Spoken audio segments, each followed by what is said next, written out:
کامیابی ہے اور اسی میں ہماری نجات اور اسی میں ہماری فلاح۔ اگر ہم اللہ کے دین کی مدد کریں گے، اگر ہم اللہ کے دین کے مددگار بنیں گے تو اللہ تبارک و تعالیٰ ہم کو دنیا کے اندر اس معراج سے سرفراز کرے گا، اس مقام سے سرفراز کرے گا اور اس منصب پر سرفراز کرے گا جس کے لیے اللہ تبارک و تعالیٰ نے اس امت کو برپا کیا ہے۔ کون ہے اللہ کے مددگار؟ ابھی آپ کے سامنے میرے پیشوا مقرر کو بتایا، صحابہ کی جماعت کو دیکھیے، صحابہ کے اس گروہ کو دیکھیے کہ جب انہوں نے یہ اقرار کیا کہ وہ اللہ کے دین کی مدد کریں گے، انہوں نے اللہ تبارک و تعالیٰ کے رسول آخری نبی حضرت محمد صلی اللہ علیہ وسلم کے دست حق پرست پر جب ایمان قبول کیا تو انہوں نے اللہ تبارک و تعالیٰ کے دین کی کیسے مدد کی؟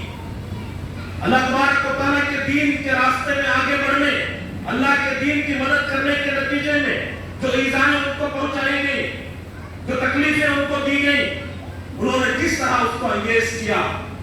اپنے زندگی کا ہر لمحہ، اپنی زندگی کی تمام تر توانائیاں، صلاحیتیں، مال، جو کچھ ان کے پاس تھا، اللہ تبارک و تعالیٰ کے دین کے راستے میں کھپا دیا۔ ان کا حال کیا تھا؟ علامہ اقبال کہتے ہیں کہ ہم تو جیتے تھے جنگوں کی مصیبت کے لیے اور مرتے تھے تیرے نام کی عظمت کے لیے، تھی نہ کچھ تیز دلی اپنی حکومت کے لیے، خندر زن پھرتے تھے کیا دہر میں دولت کے لیے، تجھ سے سرکش ہوا کوئی تو بگڑ جاتے تھے، دیش کیا چیز ہے ہم توپ سے لڑ جاتے تھے، تیرے کعبے کو زمینوں سے سجایا کس نے، زیر خنجر بھی یہ پیغام سنایا کس نے۔ یہ تھے صحابہ کرام جنہوں نے اللہ کے دین کی مدد کی، جنہوں نے کہا کہ ہم اللہ کے مددگار ہیں۔ آج وہی دین میرے اور آپ کے پاس ہے، آج یہی مطالبہ اور یہی تقاضا میرے اور آپ کے سامنے ہے کہ اللہ کے دین کے مددگار بن جاؤ، اللہ کے دین کے مددگار بن جاؤ۔ یہی صدا جماعت اسلامی نے لگائی کہ اب سارے راستے چھوڑ دو، اب سارے کام چھوڑ دو، اب سارے ان قائدین کو چھوڑ دو جو تمہارے خیر خواہ نہیں ہیں۔ آج ہم کن کے لیے اپنی صلاحیتوں کو لگا رہے ہیں؟ آج کن کے پیچھے ہم چل رہے ہیں؟ آپ کن کو ہم اپنا مسیحا سمجھتے ہیں؟ آج ہم کن کو اپنا قائد سمجھتے ہیں؟ ان لوگوں کو جن کے ہاتھ میں ذرا برابر بھی ہمارے لیے کوئی فائدہ نہیں ہے، جو ہمارے خیر خواہ نہیں ہیں، جو ہماری کوئی مدد نہیں کر سکتے۔ آج ان لوگوں کے لیے ہم اپنی توانائیوں کو لگا رہے ہیں، چند ہزار روپیوں کے لیے، چند لاکھ روپیوں کے لیے ہم نے اپنے آپ کو ان کے ہاتھوں فروخت کر دیا۔ آج ہم سے کہا جاتا ہے کہ فلاں فل کانگریس ہو جاؤ، ہم فلاں فل کانگریس ہو جاتے ہیں۔ آج ہم سے کہا جاتا ہے تم فلاں فل بی آر ایس ہو جاؤ، ہم بی آر ایس کے لیے اپنے آپ کو فنا کر رہے ہیں، ہم فلاں پارٹی کے لیے اپنے آپ کو فنا کر رہے ہیں۔ یہ کیسی مسلمانی ہے؟ ہمارا دین، ہمارا اسلام تو ہم سے مطالبہ کرتا ہے کہ تم اسلام کے لیے فنا ہو جاؤ، فنا فی الاسلام ہو جاؤ۔ ہم فنا فی الاسلام ہو جائیں، اللہ کا رنگ اختیار کرے، دوسرے رنگوں کو چھوڑ دیں۔ کوئی ہرے رنگ کے پیچھے بھاگ رہا ہے، کوئی گلابی رنگ کے پیچھے بھاگ رہا ہے، کوئی 3 رنگوں کے پیچھے بھاگ رہا ہے۔ ہمیں کسی رنگ کی ضرورت نہیں ہے، یہ کوئی رنگ ہم اختیار نہیں کریں گے۔ ہم آپ سے مطالبہ کرتے ہیں کہ آپ اللہ کا رنگ اختیار کیجیے۔ اللہ نے خود یہ فرمایا کہ صبغۃ اللہ، اللہ کا رنگ اختیار کرو، ومن احسن اللہ صبغہ، اللہ کے رنگ سے اور اچھا رنگ کس کا ہو سکتا ہے؟ حزب اللہ بن جاؤ، اللہ کی پارٹی بن جاؤ، تم کو دنیا میں بھی کامیابی نصیب ہوگی، سرخروئی حاصل ہوگی، اور کل آخرت میں بھی اللہ تبارک و تعالیٰ کے پاس اس کے عذاب اور جہنم کی بھیانک آگ سے اپنے آپ کو بچا پاؤ گے۔ کدھر جا رہے ہیں؟ کیا مقصد ہم نے بنایا ہوا ہے زندگی کا؟ ہماری حالت شجر سے، درخت سے ٹوٹے ہوئے اس پتے کی طرح ہو چکی ہے جس کو ہوا جدھر چاہے وہاں کر لے جاتی ہے۔ اپنے آپ کو پہچانو، اپنے منصب کو پہچانو، اپنے ذمہ داریوں کو پہچانو۔ اللہ تعالیٰ نے کتنے عظیم منصب پر ہم مسلمانوں کو فائز کیا ہے۔ مسلمان دنیا کے اندر پائی جانے والی دوسری قوموں کی طرح ایک قوم کا نام نہیں ہے، ہم امت ہیں، ہم خیر امت ہیں۔ اللہ تعالیٰ نے ہم مسلمانوں کو ساری انسانیت کی بھلائی کے لیے دنیا کے اندر برپا کیا ہے، انسانیت کا رہنما اور امام بنا کر ہم کو دنیا